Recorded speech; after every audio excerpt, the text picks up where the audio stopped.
Good morning everyone. आज हम पढ़ेंगे एनसीईआरटी के थर्ड चैप्टर को। किस क्लास की? 6th क्लास की एनसीईआरटी के थर्ड चैप्टर को, जो कि किस सब्जेक्ट की है? जियोग्राफी की। क्या नाम है चैप्टर का? पृथ्वी की गतियाँ। चैप्टर का नाम है पृथ्वी की गतियाँ। Motion of the earth. ठीक है, ये चैप्टर का नाम है। इसे हम आज पढ़ने वाले हैं। इससे पहले क्या पढ़ चुके हैं? पहला चैप्टर सौरमंडल में पृथ्वी हम पढ़ चुके हैं। सेकंड चैप्टर ग्लोब, अक्षांश और देशांतर, उसे भी पढ़ चुके हैं। जो लोग नहीं पढ़े हैं आप जाकर चैनल पर देख लीजिए, क्योंकि तभी आपको थर्ड चैप्टर बहुत अच्छे से समझ में आएगा। ठीक है, चलिए शुरू करते हैं। पृथ्वी की गतियाँ। पृथ्वी के बारे में हम फर्स्ट चैप्टर में जाना था हमने। पृथ्वी क्या है? एक ग्रह है। सेकंड चैप्टर में हमने पृथ्वी का एक रूप हमने क्या देखा था? ग्लोब। ठीक है, पृथ्वी का मिनिएचर फॉर्म क्या था? ग्लोब, जिस पर हमने काल्पनिक रेखाओं, कौन सी काल्पनिक रेखाएं, कौन कौन सी? ये रिवीजन है। अक्षांश और देशांतर, इनके बारे में जाना। इनकी मदद से हमने ताप कटिबंध, हीट जोन, ये भी जाना हमने। अब बारी है पृथ्वी की गतियों की, कि पृथ्वी गति करती है, कितने प्रकार से करती है, कैसे करती है और क्या परिवर्तन होते हैं, आज के चैप्टर में हम जानने वाले हैं। तो शुरू करते हैं। पृथ्वी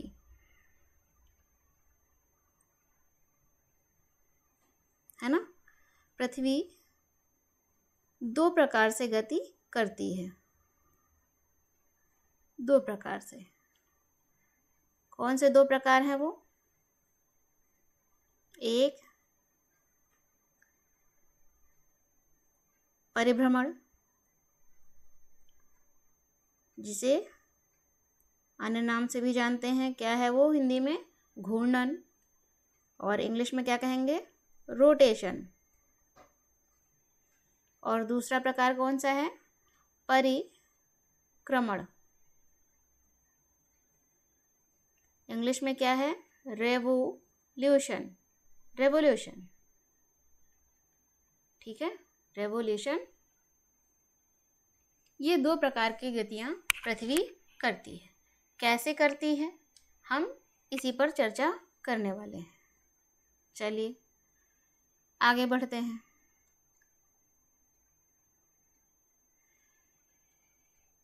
आपको अक्ष याद है? ग्लोब पढ़ते समय आपने जाना था अक्ष।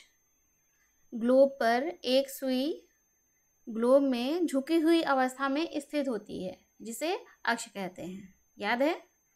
चलिए याद रखना है, क्योंकि इसी से हमें आगे मदद मिलने वाली है समझने में। ठीक है, पृथ्वी कितने अक्ष पर झुकी हुई है? ये क्या है? पृथ्वी। ये है पृथ्वी।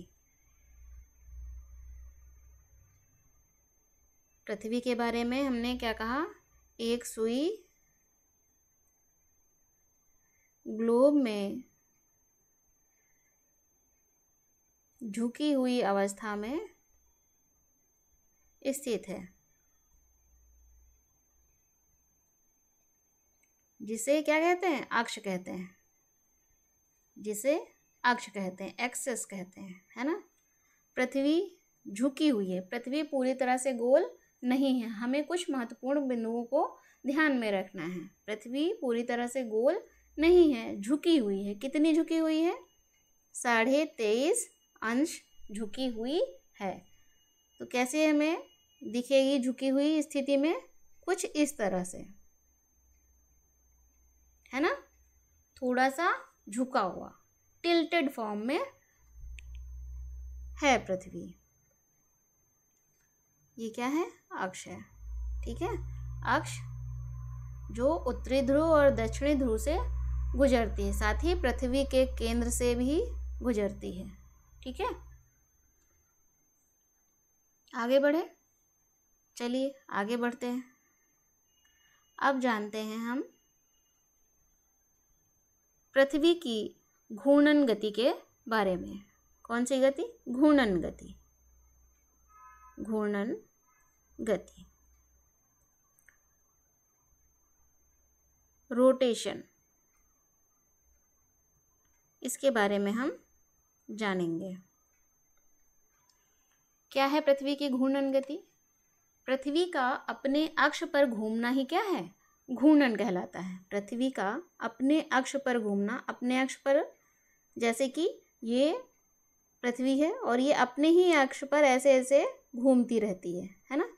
जैसे आप जहाँ पर खड़े हैं और उसी स्थान पर यदि घूमते रहें तो वो क्या होगा? घूर्णन होगा। आपने बचपन में घूमने की एक स्थिति होती है, कौन सी? जिसे हम स्थानीय भाषा में घूमनी कहते हैं, आपके यहाँ अन्य नाम से भी इसे जाना जाता होगा। तो घूमनी करते समय जो स्थिति होती है ना, एक ही स्थान पर खड़े होकर हम घूमते हैं, वो क्या है? घूर्णन है। पृथ्वी भी ठीक इसी प्रकार घूर्णन करती है। इसके अतिरिक्त आपने देखा होगा लट्टू को घूमते हुए। बच्चे लट्टू खेलते हैं ना, घुमाते हैं, तो लट्टू को आपने देखा होगा घूमते हुए। लट्टू की वो स्थिति जब लट्टू स्थिर हो जाता है, स्थिर से तात्पर्य एक ही स्थान पर गोल गोल गोल गोल क्या करता है? घूमता रहता है। वो क्या है? घूर्णन गति है, अपने ही स्थान पर। ठीक है, अपने ही स्थान पर घूमना घूर्णन कहलाता है। तो हम क्या लिखेंगे? पृथ्वी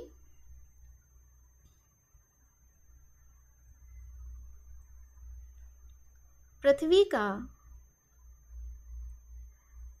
अपने अक्ष पर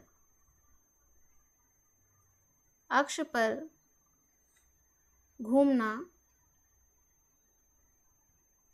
घूर्णन कहलाता है। घूर्णन कहलाता है। स्पष्ट है? पृथ्वी का अपने अक्ष पर घूमना घूर्णन कहलाता है। घूर्णन समझ में आ गया? मैंने आपको कई उदाहरण दिए हैं, आशा करते हैं आपको बहुत अच्छे से समझ में आ गया होगा, है ना। पृथ्वी अपने अक्ष पर घूमती है।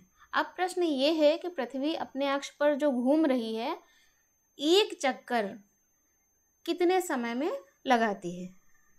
पृथ्वी एक चक्कर कितना समय लेती है? ड्यूरेशन, है ना। अपने अक्ष पर घूमने के क्रम में वो एक चक्कर कितने समय में लगाती है? पृथ्वी एक चक्कर कितना? एक चक्कर 24 घंटे में पूरा कर लेती है। पृथ्वी कैसे? जैसे कि सपोज ये पृथ्वी है, हम इसे थोड़ा बड़ा मान लेते हैं समझने के लिए, है ना। ध्यान रखिएगा आप इस चीज़ को।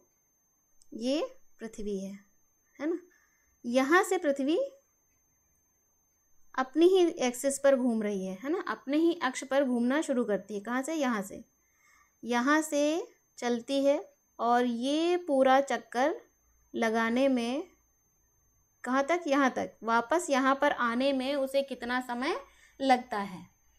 ये समय है, ये क्या हुआ? एक चक्कर। और पृथ्वी का केवल एक चक्कर, ये एक चक्कर हुआ, वन टाइम। ठीक है, 24 घंटे में पृथ्वी अपने अक्ष पर एक चक्कर लगा लेती है। ठीक है, एक चक्कर लगाने में उसे 24 घंटे लगते हैं। कितने? 24 घंटे। किसे? पृथ्वी को। किसे लगते हैं? पृथ्वी को। पुनः इस स्थान पर आने में 24 घंटे का समय लगता है पृथ्वी को। स्पष्ट है? चलिए आगे बढ़े। अब बात कर लेते हैं पृथ्वी अपने अक्ष पर, अपने स्थान पर घूमना घूर्णन कहलाता है। और ये जो घूर्णन पृथ्वी कर रही है, रोटेशन पृथ्वी कर रही है, ये एक घूर्णन, एक चक्कर लगाने में उसे 24 घंटे का समय लगता है। लेकिन पृथ्वी किस दिशा में घूमती है? पृथ्वी किस दिशा में घूमती है मालूम है आपको? डायरेक्शन क्या है इसका? डायरेक्शन है पृथ्वी वेस्ट टू ईस्ट। कैसे घूमती है? पश्चिम से पूर्व दिशा की ओर घूमती है। ठीक है, वेस्ट टू ईस्ट। इसे संक्षिप्त रूप में इस तरह भी लिखते हैं, तो कहीं यदि आपको लिखा मिल जाए तो कंफ्यूज नहीं होना है। किस प्रकार से? ये है पृथ्वी, है ना? कैसे घूम रही है? West to east. ये वेस्ट है और ये है ईस्ट, पश्चिम से पूर्व दिशा की ओर घूमती है। तो आपको घूर्णन करने की इसकी दिशा, पृथ्वी के घूर्णन करने की दिशा, समय और पृथ्वी घूर्णन करती है, घूर्णन क्या होता है, ये पता चल गया। ये क्रियाएं जो हो रही हैं पृथ्वी में, क्या घूर्णन होना, इससे क्या प्रभाव पड़ता है? पृथ्वी के घूर्णन करने से क्या प्रभाव पड़ता है? पृथ्वी यदि घूर्णन ना करे तो क्या होगा, वो सब भी हम जानेंगे। पहले जानते हैं पृथ्वी अपने अक्ष पर घूम रही है, उससे क्या प्रभाव पड़ता है, कैसे घूम रही है, दिशा क्या है, वेस्ट टू ईस्ट, पश्चिम से पूर्व दिशा की ओर। ठीक है, और समय कितना लगता है? एक चक्कर पूरा करने में पृथ्वी को 24 घंटे का समय लगता है। अब बात करते हैं प्रभाव की। प्रभाव क्या होगा? जब पृथ्वी घूर्णन करती है, उसका प्रभाव होता है कि दिन और रात होते हैं। दिन और रात होते हैं। हम सुबह उठते हैं, रात में सो जाते हैं, है ना? अभी समझ में आ गया दिन और रात क्यों होते हैं? दिन और रात इसलिए होते हैं क्योंकि पृथ्वी अपने अक्ष पर घूर्णन करती है। या इससे भी संक्षिप्त रूप में उत्तर देना हो, कम शब्दों में उत्तर देना हो, तो घूर्णन के कारण, पृथ्वी के घूर्णन के कारण दिन और रात होते हैं। तो प्रभाव क्या हुआ? दिन और रात होते हैं। पृथ्वी के घूर्णन के कारण दिन और रात होते हैं। ग्लोब पर, किस पर? ग्लोब पर। ग्लोब के बारे में आप पिछले चैप्टर में पढ़ चुके हैं, तो आपको मालूम है ग्लोब के बारे में। ग्लोब पर दिन और रात, क्या? दिन और रात को अलग करने वाले, क्या? अलग करने वाले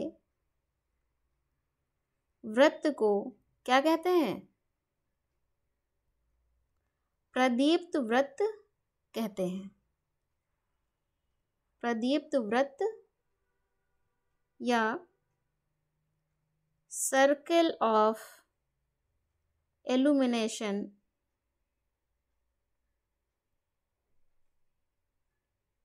कहते हैं। क्यों होगा ये सर्कल ऑफ इल्यूमिनेशन? भाई, सूर्य का प्रकाश जिस भाग पर पड़ेगा वही दिन होगा, है ना? और जिस भाग पर नहीं पड़ेगा वहाँ क्या होगी? रात होगी। देख लेते हैं, ये क्या है? पृथ्वी, है ना? है ना पृथ्वी? और पृथ्वी 23.5 अंश झुकी हुई है ना?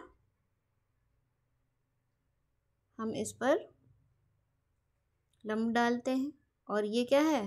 मध्य रेखा जो खींच रहे हैं इसे क्या कहते हैं? भूमध्य रेखा या विषुवत रेखा या फिर इक्वेटर।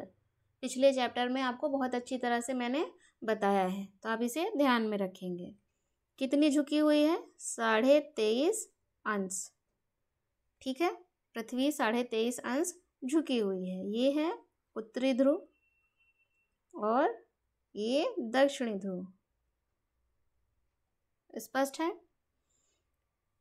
दिन और रात को अलग करने वाले वृत्त को क्या कहते हैं?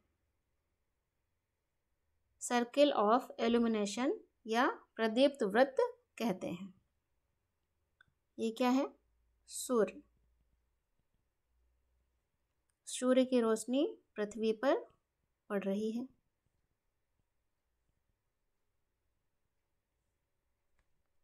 ये क्या है? पृथ्वी है। आप भूल न जाए इसलिए बताना आवश्यक है ना। इसे सर्कल नहीं करते हैं, नहीं तो कंफ्यूजन ही क्रिएट होने वाला है। पृथ्वी, ये क्या है? पृथ्वी है। सूर्य की रोशनी पृथ्वी पर पड़ रही है। किस भाग पर पड़ रही है? जो भाग सूर्य पृथ्वी का सूर्य के सामने है उस भाग पर रोशनी पड़ रही है। कौन सा भाग है? ये भाग है ना। तो इस भाग में क्या होगा? पृथ्वी के इस भाग में दिन होगा और इसके पीछे जो है, जो सूर्य के विपरीत है, जो भाग पृथ्वी का, यहाँ पर क्या होगा? यहाँ पर रात होगी। इस भाग में रात होगा। तो आप देख सकते हैं दिन और रात को अलग करने वाला क्या है? एक वृत्त है। इसे सामने से जो आपको रेखा दिख रही है, पृथ्वी लगभग गोल है, तो आप पूरा गोल ये लाइन खींचेंगे कि नहीं खींचेंगे? बिल्कुल खींचेंगे, तो वृत्त हो जाएगा। इसलिए इस रेखा को इसे क्या कहते हैं? Circle of illumination. जो दिन और रात को क्या करता है? इसे और इसे अलग करता है। इसे क्या कहते हैं? सर्कल ऑफ इल्यूमिनेशन कहते हैं।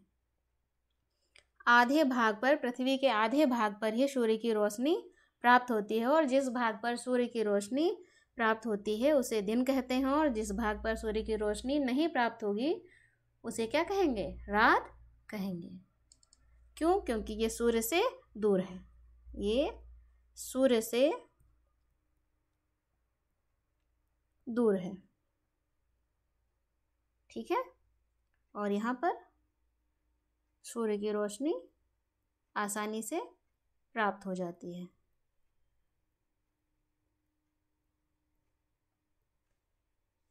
प्राप्त होती है, इसलिए यहाँ पर दिन है। स्पष्ट है। चलिए आगे बढ़े।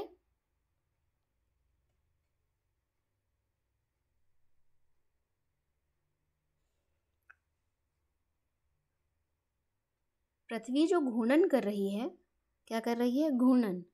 तो घूर्णन का जो समय काल है, जो समय है पृथ्वी के घूर्णन का, जो समय है उसे पृथ्वी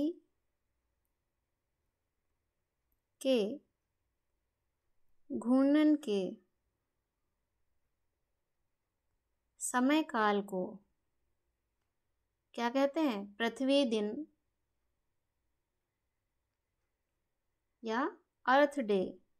क्या कहते हैं? अर्थ डे कहते हैं। पृथ्वी अपने अक्ष पर क्या कर रही है? घूर्णन कर रही है और घूर्णन की गति को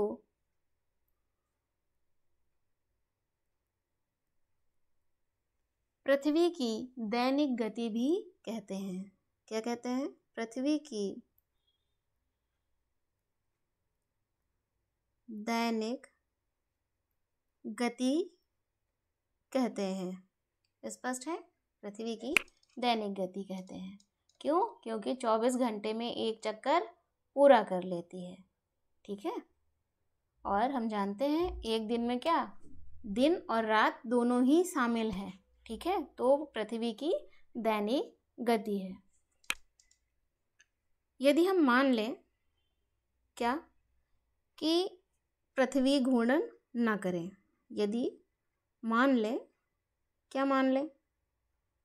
कि पृथ्वी जो है घूर्णन ना करे, पृथ्वी घूर्णन ना करे, ठीक है, घूर्णन ना करे, मान लेते हैं, तो क्या होगा? घूर्णन में कोई डाउट नहीं होना चाहिए, घूर्णन क्या होता है, ठीक है।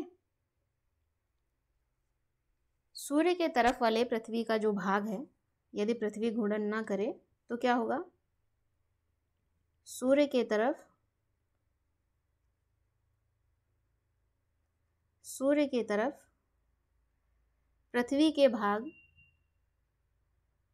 पृथ्वी का जो भाग है वहाँ क्या होगा? लगातार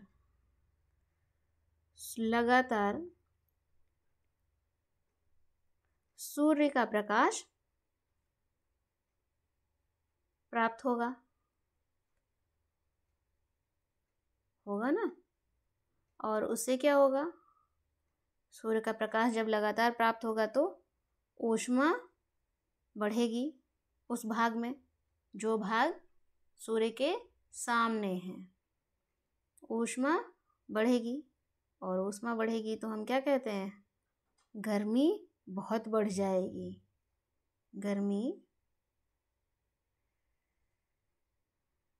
गर्मी बहुत बढ़ जाएगी, है ना।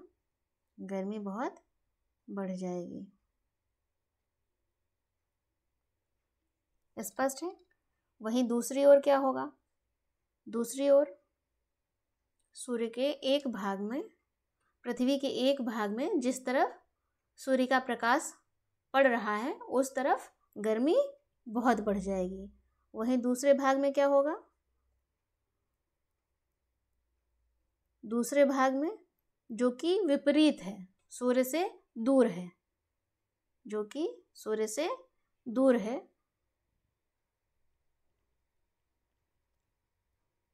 विपरीत है ना। और स्पष्ट करें तो सूर्य से दूर पृथ्वी का भाग, वहां पर क्या होगा? बहुत अंधेरा होगा।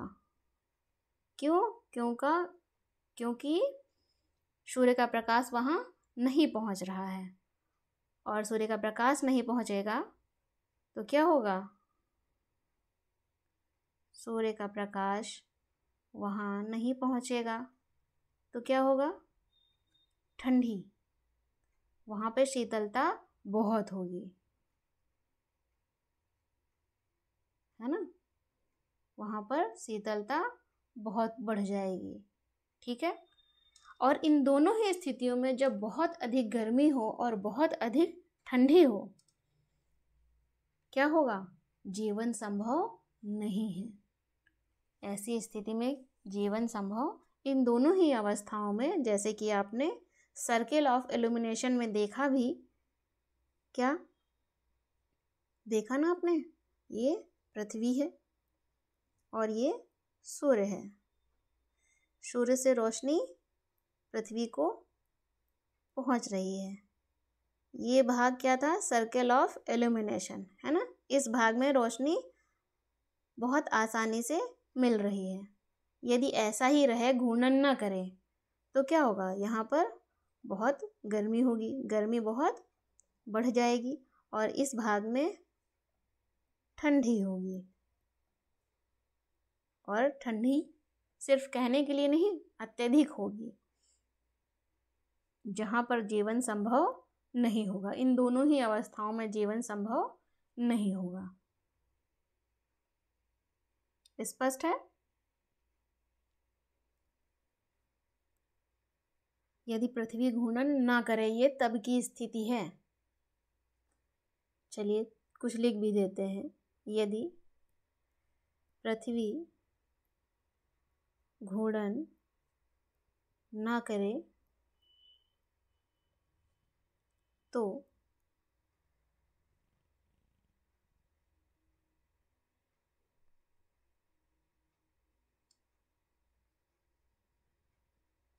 क्या होगा? तो अत्यधिक गर्मी और अत्यधिक ठंडी या शीत होने के कारण क्या होगा, इन दोनों अवस्थाओं में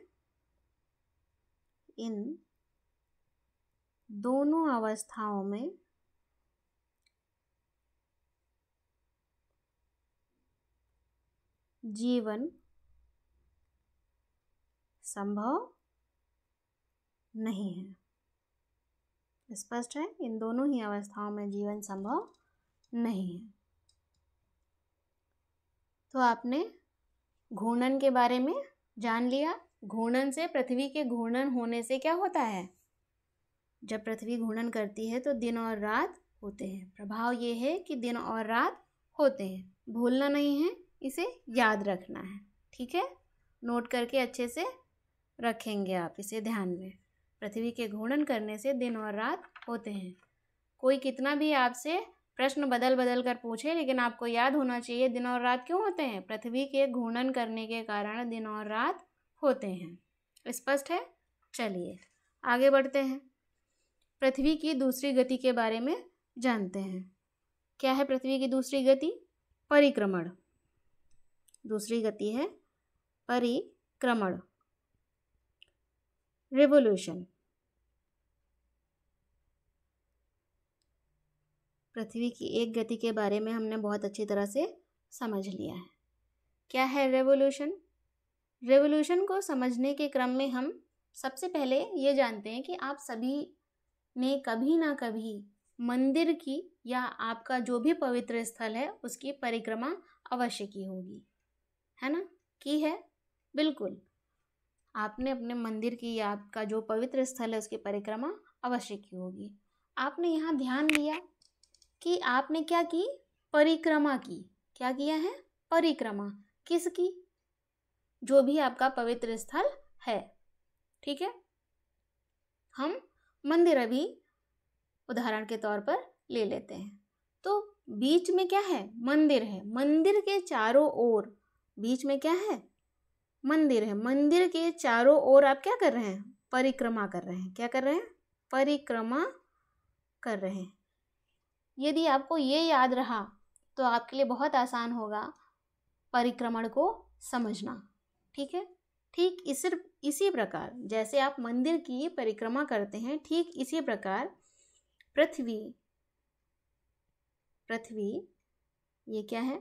सन, सूर्य। पृथ्वी क्या करती है? सूर्य की परिक्रमा करती है। क्या करती है? सूर्य की परिक्रमा करती है। ये पृथ्वी है। ये जो आप सोच रहे होंगे पृथ्वी सूर्य से बड़ी कैसी है, नहीं, ऐसे नहीं है, ऐसे नहीं समझना है, कंफ्यूजन नहीं करना है। पृथ्वी यहाँ है। ठीक है, ये क्या है? पृथ्वी है। पृथ्वी परिक्रमा करती है। ठीक है, ऐसे ऐसे जब वो घूमती है, ठीक है, ऐसे ऐसे घूमेगी तो ऐसे एक गोल सर्कल बन जाएगा ना? बिल्कुल बन जाएगा। तो इसी सर्कल को मैंने यहाँ पहले बना दिया है, तो कंफ्यूजन नहीं करना है। ठीक है, और इसी को कहते हैं परिक्रमण। पृथ्वी का सूर्य के चारों ओर परिक्रमा करना ही क्या कहलाता है? परिक्रमण कहलाता है। स्पष्ट है? पृथ्वी का सूर्य के चारों ओर कक्षा में चक्कर लगाना क्या कहलाता है? परिक्रमण कहलाता है। आगे बढ़े, इसे मैं हटा देती हूँ। आपको समझ में आ गया है। यहाँ पर पृथ्वी है, ठीक है, और पृथ्वी क्या करती है? सूर्य की परिक्रमा करती है। कुछ इस तरह से आपको समझ आ चुका है? बिल्कुल, ठीक है। तो आपको पता चल गया परिक्रमण का क्या होता है और पृथ्वी किस तरह से सूर्य की परिक्रमा करती है। तो क्या लिखेंगे हम लोग? पृथ्वी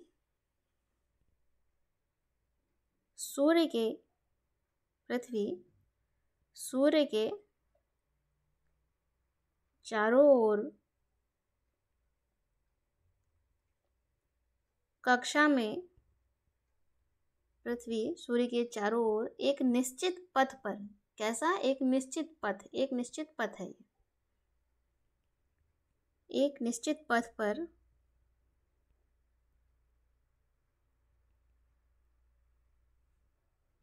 चक्कर लगाती है। यही क्या है? परिक्रमण। ये गति परिक्रमण कहलाती है, रेवोल्यूशन कहलाती है। पृथ्वी सूर्य के चारों ओर एक निश्चित पथ पर चक्कर लगाती है, यही क्या है? परिक्रमण है। स्पष्ट है? परिक्रमण याद रखने के लिए आप परिक्रमा शब्द को याद रखेंगे, आपको बहुत स्पष्ट रहेगा कि परिक्रमण क्या होता है और किस तरह से पृथ्वी सूर्य का चक्कर लगाती है। जैसे आप मंदिर में मंदिर की परिक्रमा करते हैं, ठीक उसी प्रकार पृथ्वी सूर्य का चक्कर लगाती है। मंदिर का पथ भी क्या होता है? एक निश्चित होता है। आप बहुत दूर तो नहीं जा सकते, मंदिर का जो क्षेत्र है उसी के सानिध्य में रहते हैं।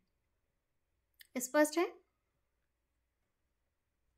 अब दूसरी बात क्या है? दूसरी बात यह है कि पृथ्वी सूर्य का चक्कर लगाती है। पृथ्वी सूर्य का चक्कर लगाती है तो क्या पृथ्वी घूर्णन करना छोड़ देती है? नहीं। पृथ्वी सूर्य का चक्कर घूर्णन करते हुए लगाती है। कैसे? ये पृथ्वी है तो अपने अक्ष पर भी घूम रही है और ऐसे धीरे धीरे करके ये बढ़ती जाती है पृथ्वी। ठीक है? बढ़ती जाती है, अपने अक्ष पर घूमते हुए सूर्य का चक्कर लगाती है। ऐसा नहीं कि जब पृथ्वी सूर्य का चक्कर लगा रही है तब पृथ्वी घूर्णन नहीं कर रही है। जब पृथ्वी सूर्य का चक्कर लगा रही है उस समय पृथ्वी क्या कर रही है? घूर्णन भी कर रही है। स्पष्ट है? तो ये कंफ्यूजन क्रिएट नहीं करना है। क्या होगा? तो पृथ्वी अपने अक्ष पर घूर्णन करते हुए, इसकी परिभाषा को थोड़ा सा और स्पष्ट करते हैं। पृथ्वी अपने अक्ष पर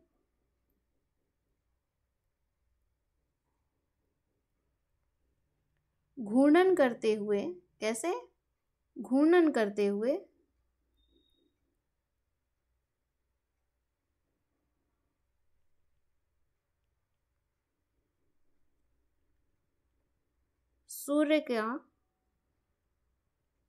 सूर्य का चक्कर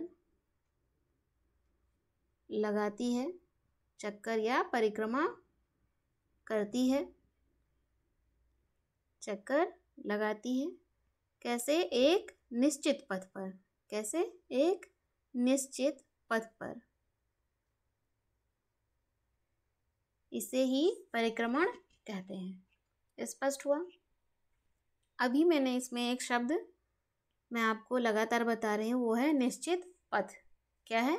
निश्चित पथ। ये निश्चित पथ कैसा होता है?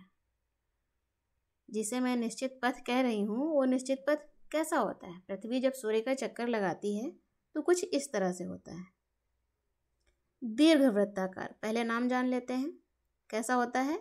दीर्घवृत्ताकार पथ होता है।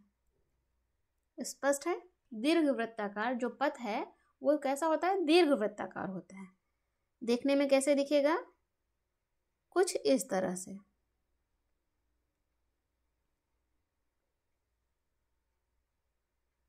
कुछ इस तरह से दिखता है। ये है पृथ्वी।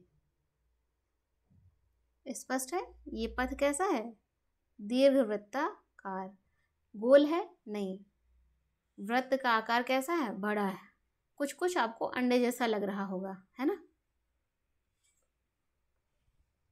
इस पथ को दीर्घवृत्ताकार पथ कहते हैं। अभी आपको पूरी तरह से स्पष्ट हो गया परिक्रमण गति क्या है। सूर्य के चारों ओर कक्षा में चक्कर लगाना ही क्या है? परिक्रमण है। सबसे पहले बहुत ही सरल और स्पष्ट परिभाषा, है ना? हमने इस तरह से उसे समझा है, सिर्फ परिभाषा नहीं है। दूसरे क्रम में हमने समझा कि पृथ्वी अपने अक्ष पर घूर्णन करते हुए सूर्य के चक्कर लगाती है ना?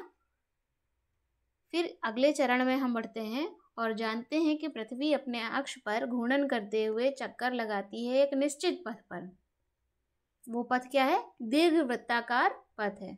ये सभी प्रश्न पूछे जाते हैं, तो आप लोग प्लीज़ ध्यान से इसे सुनिएगा, समझिएगा, ठीक है। अब प्रश्न है पृथ्वी परिक्रमण गति। पृथ्वी की जो परिक्रमण गति है, पृथ्वी जो परिक्रमा करती है सूर्य की, इस परिक्रमा को करने में पृथ्वी को कितना समय लगता है? पृथ्वी सूर्य का जो चक्कर लगा रही है उसे पूरा करने में उसे कितना समय लगता है? जब समय की हम बात करते हैं तो ध्यान रहना चाहिए आप लोगों को इस बात का कि पृथ्वी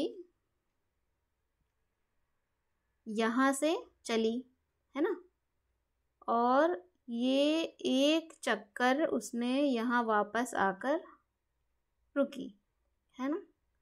तो ये जो पॉइंट है, जहाँ से चली थी वहाँ वापस आने में उसे कितना समय लगा, बहुत स्पष्ट होना चाहिए, कितना समय लगा। ये पॉइंट देख रहे हैं आप? हाँ, जहाँ से पृथ्वी चली और वहाँ तक पहुँचने में उसे कितना समय लगा। तो पृथ्वी को सूर्य का, किसका? सूर्य का एक चक्कर लगाने में कितना समय लगता है? कितना समय लगता है? 365 दिन 1/4 दिन में पृथ्वी सूर्य का एक चक्कर लगा लेती है। पृथ्वी सूर्य का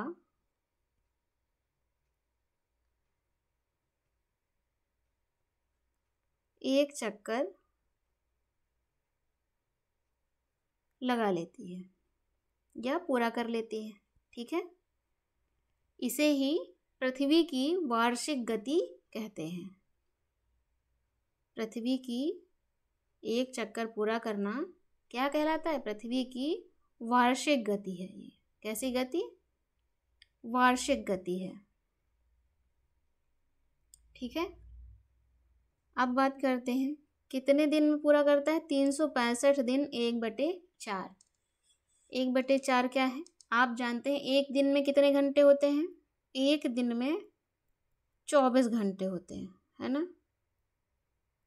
और अगर 1/4 दिन क्या है पता करना पड़ेगा ना, 1/4 दिन में कितने घंटे होते हैं, तो इसे भाग दे देते हैं, 4 छंग 24, तो 6 घंटे।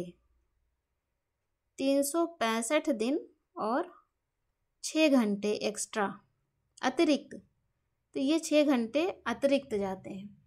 6 घंटे प्लस 6 घंटे प्लस 6 घंटे और ये 6 घंटे, ये 4 बार 6 घंटे यदि मिले तो कितने हो जाएंगे? 24 घंटे। मतलब एक वर्ष में 6 घंटे मिले, दूसरे वर्ष फिर से 6 घंटे मिल गए, तीसरे वर्ष फिर से 6 घंटे मिल गए और चौथे वर्ष फिर से 6 घंटे मिले, तो कितने घंटे हो गए? 24 घंटे। आप जानते हैं 24 घंटे बराबर क्या होता है? एक दिन। 24 घंटे जब पूरे हो जाते हैं तो होता है एक दिन, है ना। एक दिन हो गया। अब एक दिन तो ज़्यादा हो गया ना। तो ये एक दिन जो है वो क्या होगा? आपने देखा होगा एक दिन कहाँ जुड़ता है? फरवरी माह के अंतिम दिन के रूप में ये जुड़ता है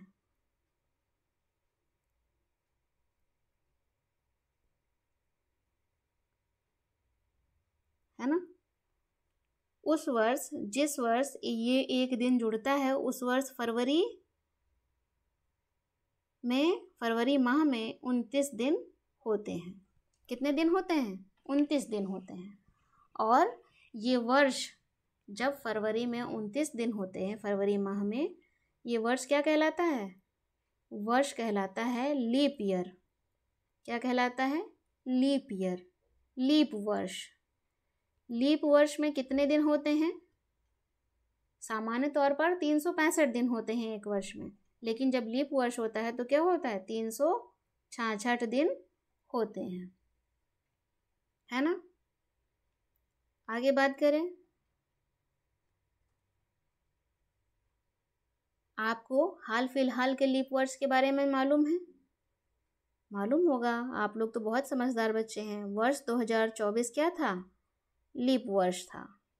इसके बाद अगला लीप वर्ष कब आएगा, ये आप हमें बताएंगे। कब आएगा वर्ष 2000?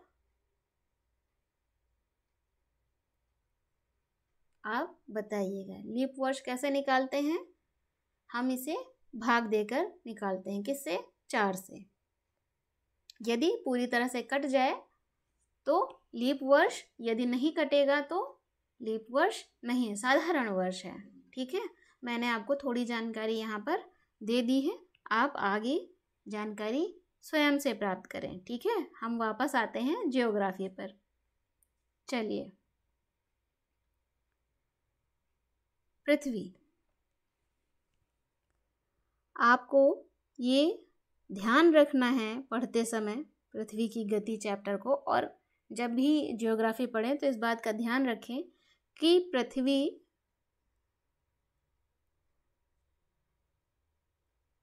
कितने अंश झुकी हुई है? 23.5 अंश झुकी हुई है। इस बात का हमेशा ध्यान रखें। मैं इसे बार बार दोहरा रही हूँ, पृथ्वी 23.5 अंश झुकी हुई, इसका आपको हमेशा ध्यान रखना है। ठीक है, क्योंकि ये अपने आप में बहुत ही महत्वपूर्ण है, बहुत सी बातें इससे निर्धारित होती हैं, इसलिए आपको भूलना नहीं है। ये 23.5 अंश पर झुकी हुई है। ये क्या है? विषुवत रेखा। आप जानते हैं विषुवत रेखा के बारे में, मैं आपको पहले ही पढ़ा चुकी हूँ इसे, तो आप भूलेंगे नहीं और याद रखेंगे। जो भूल गए हैं वो भी याद कर लें, क्योंकि आप बहुत इंटेलिजेंट बच्चे हैं, आप सभी बहुत इंटेलिजेंट हैं। ओके, चलिए आगे बढ़ते हैं। हमने जाना परिक्रमण गति, पृथ्वी की परिक्रमण गति क्या है और उसका समय क्या है, कितना समय लगता है परिक्रमण गति को, है ना। पृथ्वी सूर्य का एक चक्कर लगाने में कितना समय लेती है, हमने ये जान लिया। किस पथ पर चक्कर लगाती है? दीर्घवृत्ताकार पथ पर चक्कर लगाती है, हमने ये भी जाना। घूर्णन करते हुए सूर्य का चक्कर लगाती है, हमने ये भी जान लिया। ये सभी महत्वपूर्ण बातें हमने जान ली हैं। अब जानते हैं कि पृथ्वी की जो परिक्रमण गति है, रेवोल्यूशन मूवमेंट है, उसका प्रभाव क्या होता है, उसका प्रभाव क्या होता है, क्या होता है प्रभाव? पृथ्वी की परिक्रमण गति के कारण, जैसे कि पृथ्वी की घूर्णन गति के कारण क्या हो रहा था, प्रभाव हमने क्या देखा था? प्रभाव हमने देखा था दिन और रात होते थे। ठीक इसी प्रकार यहाँ पर प्रभाव क्या होंगे? भिन्न होंगे। क्या है? ऋतुएं होती हैं या ऋतुएं बनती हैं, ये ऋतु परिवर्तन होते हैं। क्या होता है प्रभाव? परिक्रमण के कारण, परिक्रमण गति के कारण ऋतुएं बनती हैं, ऋतुएं बनती हैं। ऋतु जानते हैं ना आप? बिल्कुल। सामान्य तौर पर एक वर्ष में कितनी ऋतुएं होती हैं? सामान्य तौर पर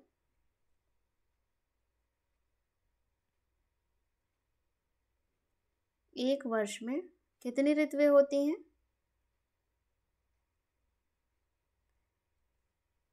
4। कितनी होती हैं? 4, है ना। कौन कौन सी? ग्रीष्म ऋतु, शीत ऋतु, फिर वसंत ऋतु,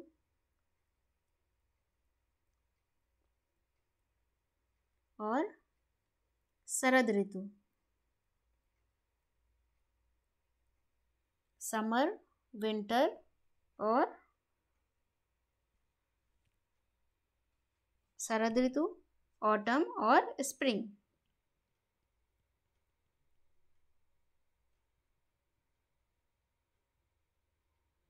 स्पष्ट है? ये 4 ऋतुएं होती हैं, ये 4 ऋतुएं होती हैं। आगे पढ़ें, कैसे होती हैं ये ऋतुएं? मोटे तौर पर आपने देखा ही होगा अपनी बुक में कि ऋतुएं कैसे हैं।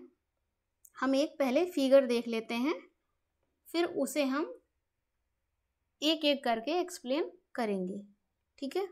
तो सबसे पहले एक डायग्राम हम ड्रॉ कर लेते हैं। ये सूर्य है और हमने क्या जाना? पृथ्वी सूर्य का चक्कर लगाती है। ये क्या है? पृथ्वी है। पृथ्वी जब सूर्य का चक्कर लगाती है तो कई स्थितियां बनती हैं, जिसमें से 4 स्थितियां महत्वपूर्ण हैं जो हम ऋतुओं के रूप में जानेंगे जिन्हें, ठीक है? तो इस ग्राफ को हम पहले ड्रॉ कर लेते हैं, फिर इसी ग्राफ को आगे हम एक एक करके अच्छे से समझेंगे कि कैसे होता है।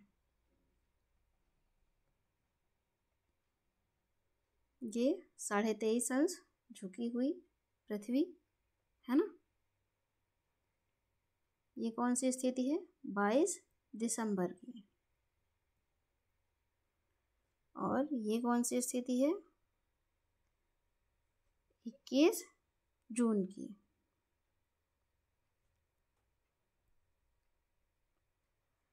और ये 21 मार्च की। और ये रही 23 सितंबर की। ये 4 स्थितियां बनती हैं परिक्रमा करने के दौरान, जो कि बहुत ही महत्वपूर्ण हैं और ऋतुओं से संबंधित हैं। इन 4 स्थितियों को हम पढ़ेंगे, ठीक है?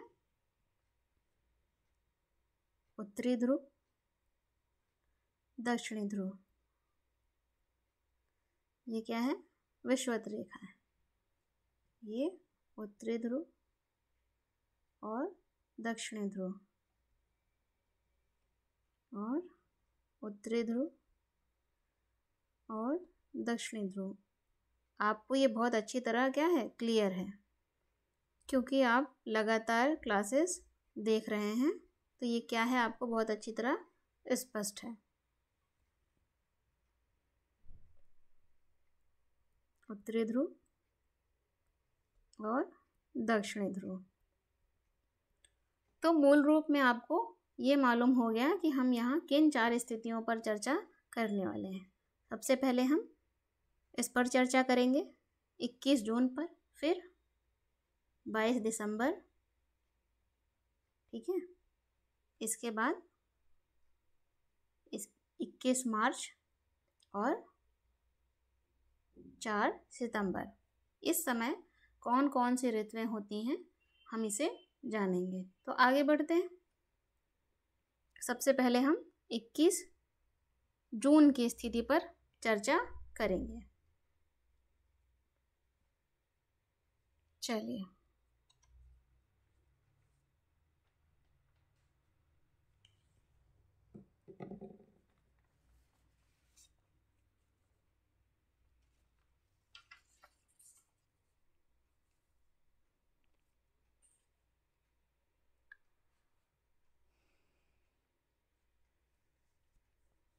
सबसे पहले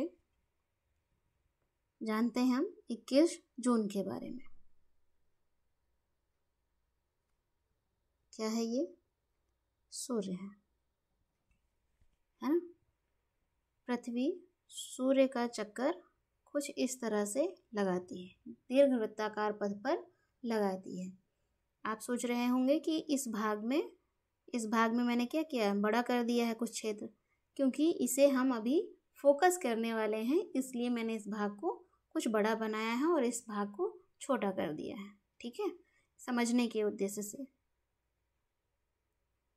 ठीक है? चलिए,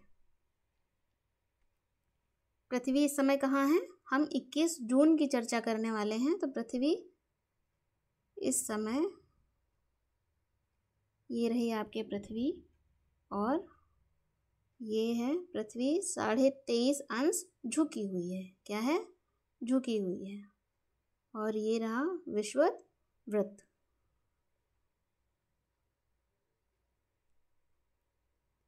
विषुवत वृत्त, ठीक है।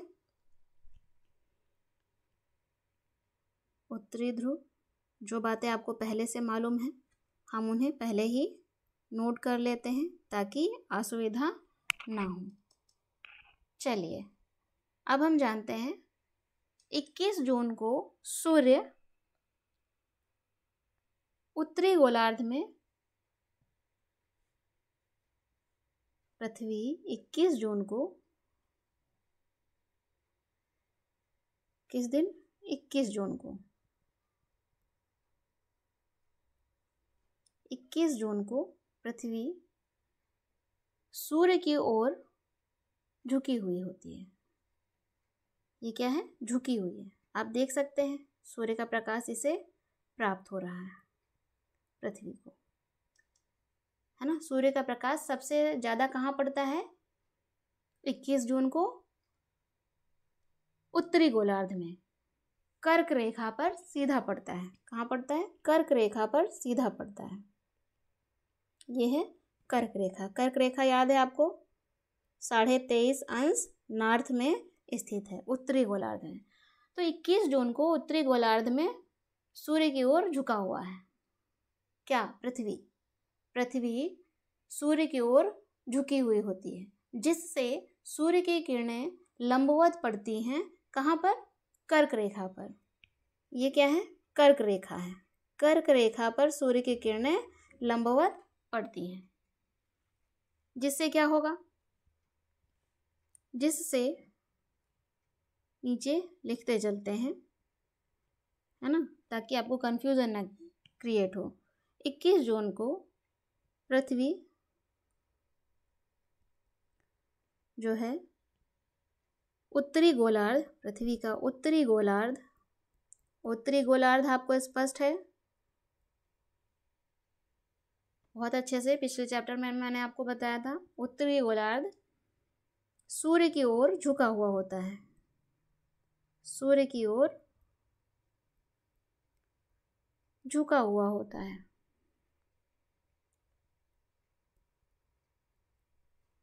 ठीक है। इससे क्या होगा, जो भाग सूर्य की ओर झुका हुआ है उसे सूर्य की किरणें अधिक प्राप्त होंगी, ठीक है। सूर्य की किरणें अधिक प्राप्त होंगी। लेकिन यहाँ पर कुछ और भी है। जो सूर्य की किरणें हैं वो उत्तरी गोलार्ध पर कर्क रेखा पर सीधी पड़ती हैं। कहाँ, कर्क रेखा पर सीधी पड़ती हैं, लंबवत, कर्क रेखा पर सीधी पड़ती हैं। आप इसे लंबवत भी कह सकते हैं, ठीक है, लंबवत पड़ती है। तो क्या होगा, उससे ऊष्मा अधिक प्राप्त होगी। कहाँ पर, कर्क रेखा पर ऊष्मा अधिक प्राप्त होगी, ठीक है। वहीं जब बात ध्रुवों की करेंगे, बात कहाँ की, ध्रुवों की करेंगे, तो ध्रुवों पर ऊष्मा क्या होगी, कम प्राप्त होगी। ध्रुवों पर ऊष्मा कम प्राप्त होगी। क्यों, क्योंकि सूर्य की किरणें वहाँ तिरछी पहुँचती हैं,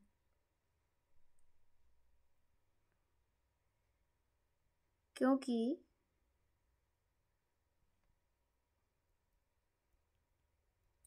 सूर्य की किरणें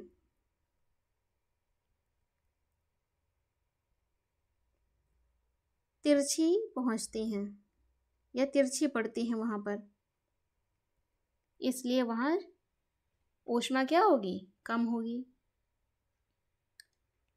21 जून को उत्तरी ध्रुव सूर्य की तरफ झुका हुआ होता है,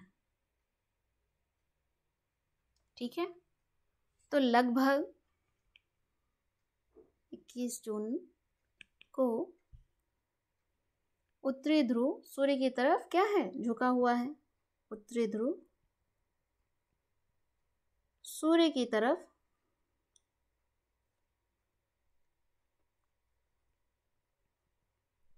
झुका हुआ होता है, जिससे लगभग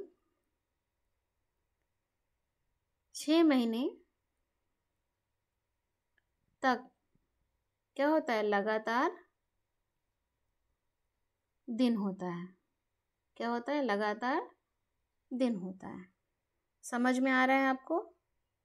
ये है पृथ्वी, ये 23.5 अंश झुकी हुई है, ये विषुवत रेखा, ये रही आपकी क्या, कर्क रेखा। इसके बारे में आपको पहले ही बता चुकी हूँ, तो कन्फ्यूज़न आपके दिमाग में कर्क रेखा और मकर रेखा को लेकर नहीं होना चाहिए। ठीक है, विषुवत रेखा 0 अंश पर स्थित होती है। ये उत्तरी ध्रुव और ये दक्षिणी ध्रुव, उत्तरी ध्रुव और ये दक्षिणी ध्रुव। ये झुका हुआ है किसकी तरफ, सूर्य की तरफ। ये हिस्सा क्या है, झुका हुआ है। ठीक है, सूर्य की तरफ झुका हुआ है,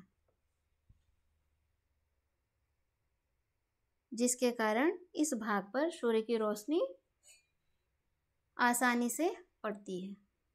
साथ ही 21 जून की बात कर रहे हैं, तो 21 जून को सूर्य की किरणें सबसे ज़्यादा कहाँ पर पड़ती हैं, कर्क रेखा पर पड़ती हैं। कर्क रेखा पर लंबवत होती हैं, इसे भी नहीं भूलना है, बहुत ही महत्वपूर्ण बात है ये।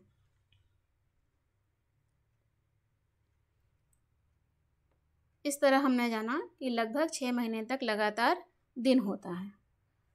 तो उत्तरी गोलार्ध में, कहाँ, उत्तरी गोलार्ध में, उत्तरी गोलार्ध को लेकर मुझे लग रहा है आपको डाउट हो, इसलिए मैं आपको स्पष्ट कर देती हूँ अभी।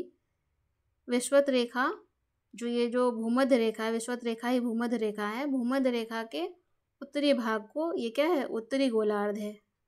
कन्फ्यूज़न ना करें आप लोग, इसलिए स्पष्ट कर देते हूँ। उत्तरी गोलार्ध है और ये दक्षिणी गोलार्ध है। ठीक है, चलिए। तो उत्तरी गोलार्ध को 21 जून को उत्तरी गोलार्ध के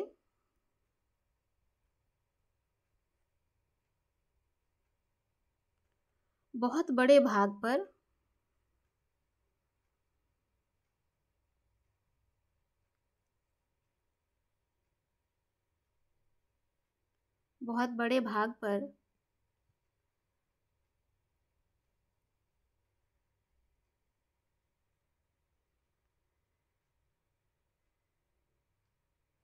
सूर्य की रोशनी प्राप्त होती है।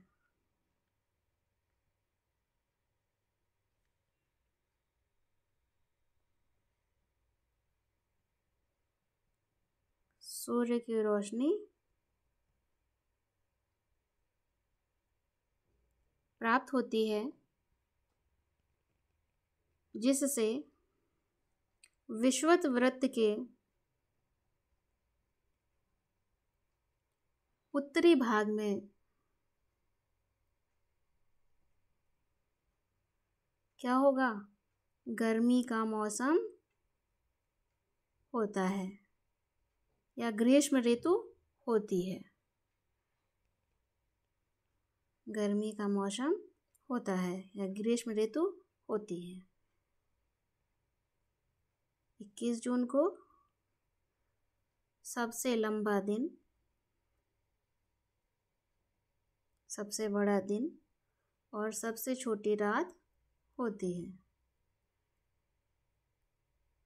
इस स्थिति को, जो सबसे बड़ा दिन और सबसे छोटी रात है, इस स्थिति को क्या कहते हैं, उत्तरी अयनांत। उत्तरी अयनांत या समर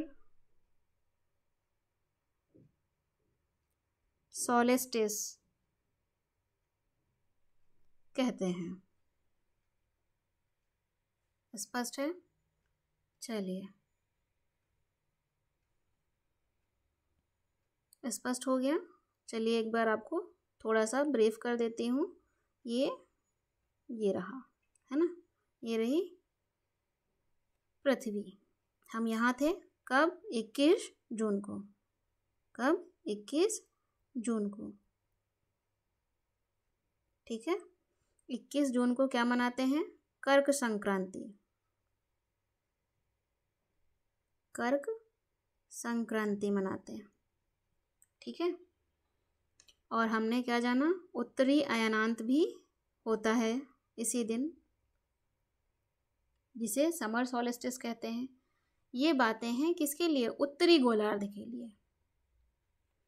इसी दिन दक्षिणी गोलार्ध में, ठीक है, ऋतुएं एक टाइम पीरियड लेती हैं, उसको ध्यान में रखना है। हमने 21 जून की स्थिति को यहाँ पर डिस्क्राइब किया है। इस दिन कर्क रेखा पर सूर्य की किरणें क्या होती हैं? लंबवत होती हैं। दक्षिणी गोलार्ध में क्या होगा? ये तो जो बातें आपने नोट की है उत्तरी गोलार्ध की हैं। दक्षिणी गोलार्ध में क्या होगा? दक्षिणी गोलार्ध में इस समय शीत ऋतु होगी। क्या होगी? शीत ऋतु होगी। स्पष्ट है? 21 जून को उत्तरी गोलार्ध में ग्रीष्म ऋतु होगी और दक्षिणी गोलार्ध में शीत ऋतु होगी।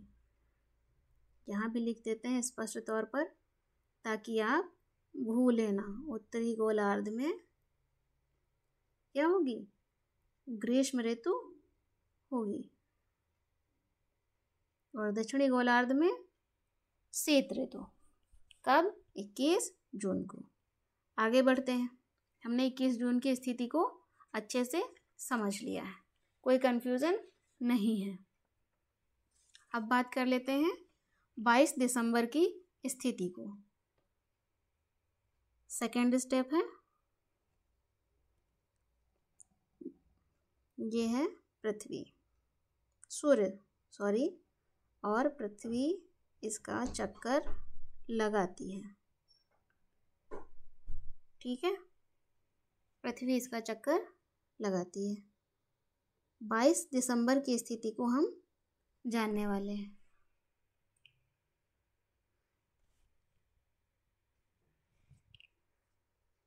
बाईस दिसंबर की स्थिति क्या है?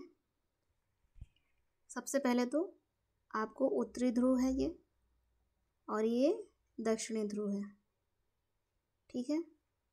विषुवत रेखा, पृथ्वी 23.5 अंश झुकी हुई है। हमें जो है इस बात को नहीं भूलना है।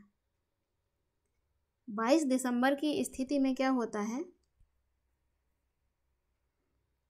हम इसे जानते हैं।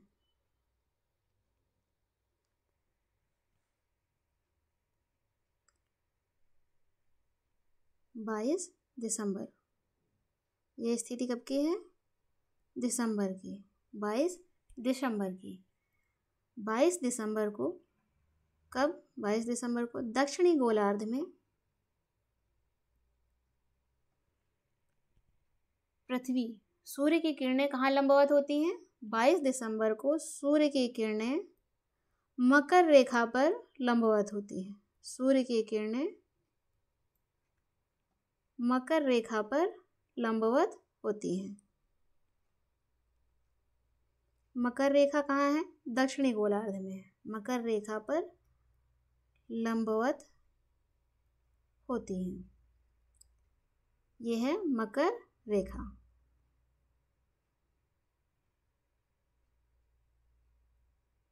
साढ़े 23 साउथ, है ना। सूर्य की किरणें यहाँ लंबवत होती हैं। स्पष्ट है?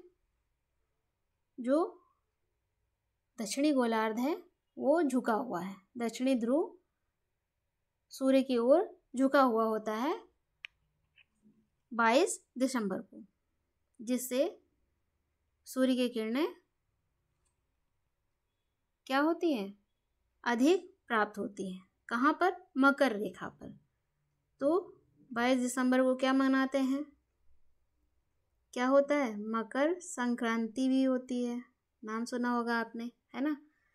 मकर रेखा को क्या कहते हैं? कैप्रिकॉर्न इंग्लिश में, किसी को कन्फ्यूजन हो रहा हो तो। जब किरणें मकर रेखा पर लंबवत होती हैं तो क्या होगा, दक्षिणी गोलार्ध में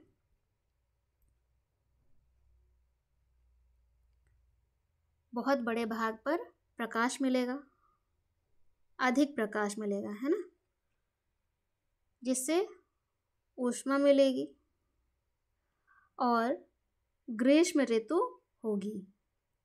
कहाँ, दक्षिणी गोलार्ध में ग्रीष्म ऋतु होगी। कब, 22 दिसंबर को। ठीक है, और लंबा दिन होगा।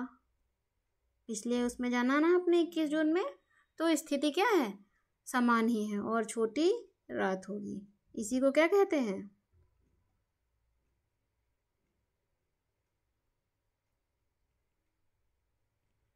छोटी रात होगी।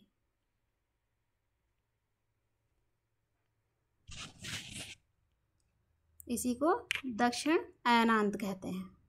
क्या कहते हैं, दक्षिण अयनांत कहते हैं।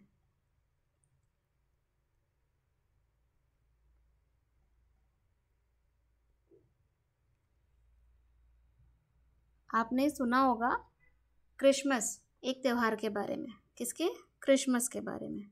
सामान्य तौर पर आपने जितने भी पोस्टर देखे होंगे क्रिसमस के, वो क्या होते हैं, बर्फबारी हो रही होती है ना, बर्फ होती है, ठंडे क्षेत्रों में होता है। लेकिन एक ऐसा भी स्थान है जहाँ पर क्रिसमस ग्रीष्म ऋतु में मनाया जाता है। कौन सा है, ऑस्ट्रेलिया। ऑस्ट्रेलिया में क्रिसमस ग्रीष्म ऋतु में मनाया जाता है।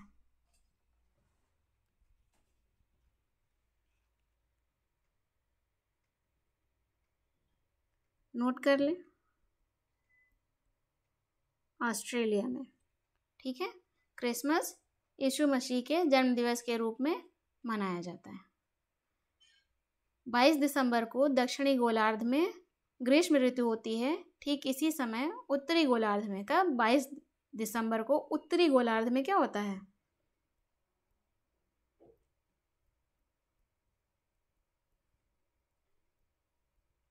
उत्तरी गोलार्ध में शीत ऋतु होती है। क्या होती है, शीत ऋतु होती है।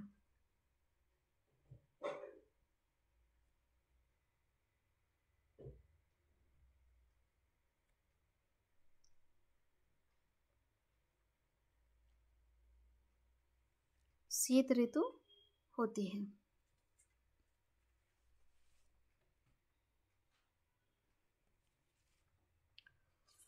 आगे बढ़ने के क्रम में अब हम जानते हैं इन स्थितियों को।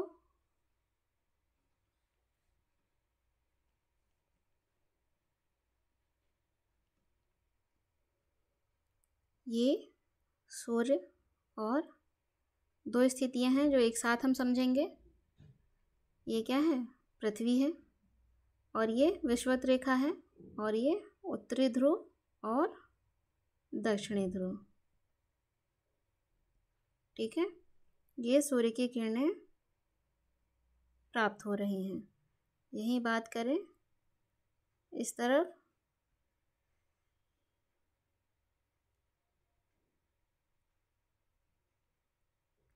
उत्तरी ध्रुव और दक्षिणी ध्रुव।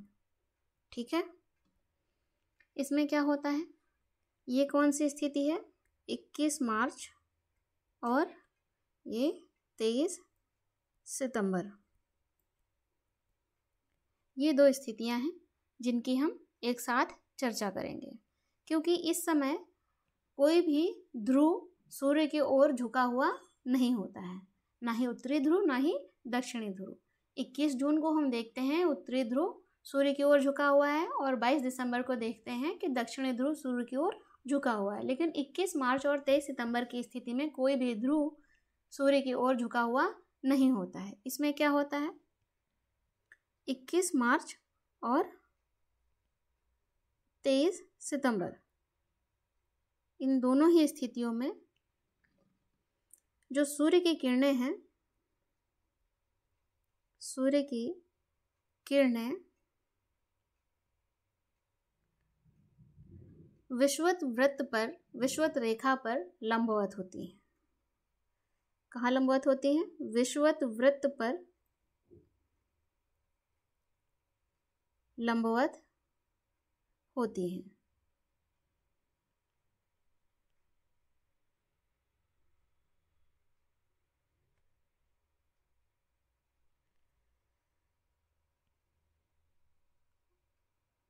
कोई भी ध्रुव,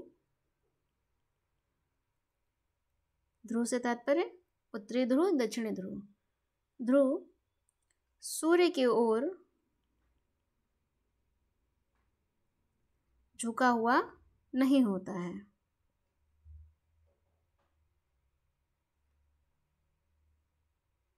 नहीं होता है। इसीलिए पूरी पृथ्वी पर, इसीलिए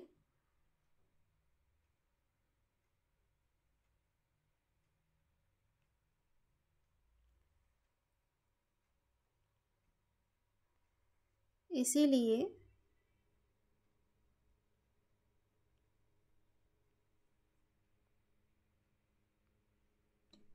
पूरी पृथ्वी पर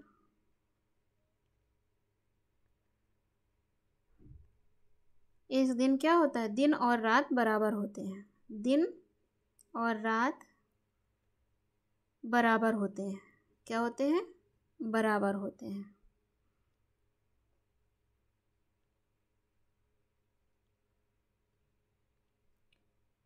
दिन और रात बराबर होने की स्थिति को क्या कहते हैं? विषुव कहते हैं। इंग्लिश में इक्विनॉक्स कहते हैं। ठीक है, इस स्थिति को इक्विनॉक्स कहते हैं। तो हमने जान लिया 21 मार्च को विषुव की स्थिति होती है। 21 मार्च और 23 सितंबर क्या होता है? कोई भी ध्रुव झुका हुआ नहीं होता है सूर्य की ओर। सूर्य की किरणें सीधे विषुवत रेखा पर या भूमध्य रेखा पर लंबवत होती हैं, जिससे पूरी पृथ्वी पर दिन और रात क्या होते हैं? बराबर होते हैं। स्पष्ट है? इस समय उत्तरी गोलार्ध में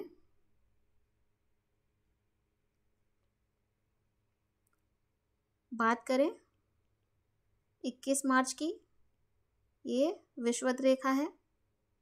उत्तरी गोलार्ध में ये क्या है? उत्तरी गोलार्ध, ये स्थिति कब की है? 21 मार्च की।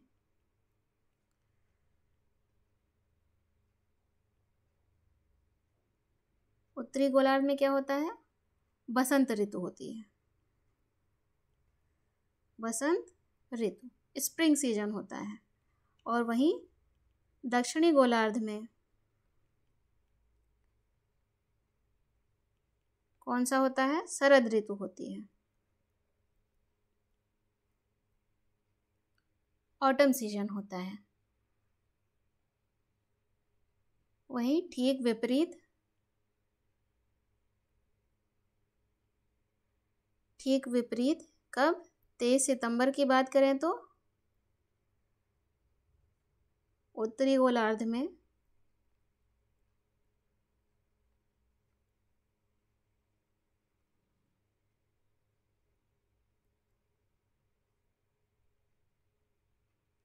शरद ऋतु होती है, ऑटम सीजन होता है। और दक्षिणी गोलार्ध में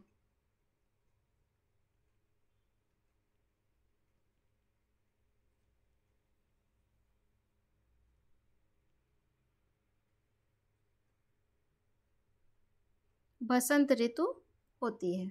क्या होती है? बसंत ऋतु होती है। स्प्रिंग सीजन होता है। इस तरह से हमने जान लिया कि क्या क्या महत्वपूर्ण बातें हमने जानी। हमने महत्वपूर्ण बातें जानी कि 21 मार्च और 23 सितंबर को क्या क्या परिवर्तन होते हैं। साथ ही हमने जाना पृथ्वी के घूर्णन से, यदि हम इसे समराइज करें तो पृथ्वी के घूर्णन से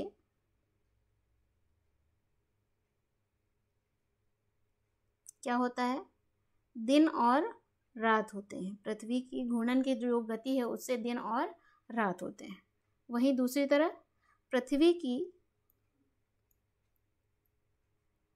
परिक्रमण गति से क्या होता है? ऋतुओं में परिवर्तन होता है। क्या होता है? परिवर्तन होता है।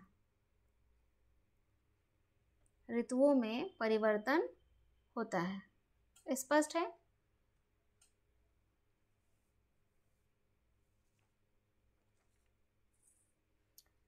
तो इसे समाप्त करने की ओर हम बढ़ रहे हैं। हमने पृथ्वी के परिक्रमण की जो गति है उससे ऋतुओं के बारे में जाना, 4 प्रकार की ऋतुएं हैं उनके बारे में जाना, जिसमें हमने 2 संक्रांति जानी और 2 विषुव जाने, इक्विनॉक्स जाने, है ना। 2 संक्रांति कौन सी? कर्क संक्रांति और मकर संक्रांति के बारे में जाना है, और 2 इक्विनॉक्स 21 मार्च और 23 सितंबर के बारे में जाना है। साथ ही हमने ये भी जाना कि भूमध्य रेखीय क्षेत्र में वर्ष में 2 बार सूर्य क्या होता है? लंबवत होता है। कब? 21 मार्च और 23 सितंबर को, जब कोई भी ध्रुव सूर्य की ओर झुका हुआ नहीं होता है। स्पष्ट है?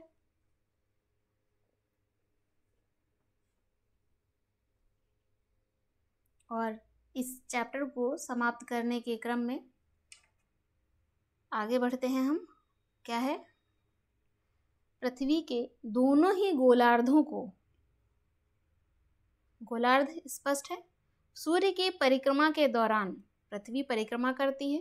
प्राप्त होने वाली सौर ऊर्जा की मात्रा में विभिन्नता के कारण ऋतु परिवर्तन होते हैं। क्या है? ऋतु परिवर्तन होते हैं। आप इसे नोट कर लीजिए। इसके साथ ही हम इस चैप्टर को समाप्त करते हैं। पृथ्वी के दोनों ही गोलार्धों को सूर्य की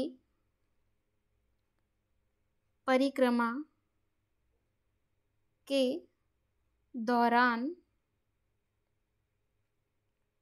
प्राप्त होने वाली सौर ऊर्जा की मात्रा की विभिन्नता के कारण क्या होते हैं? ऋतु परिवर्तन होते हैं। ओके।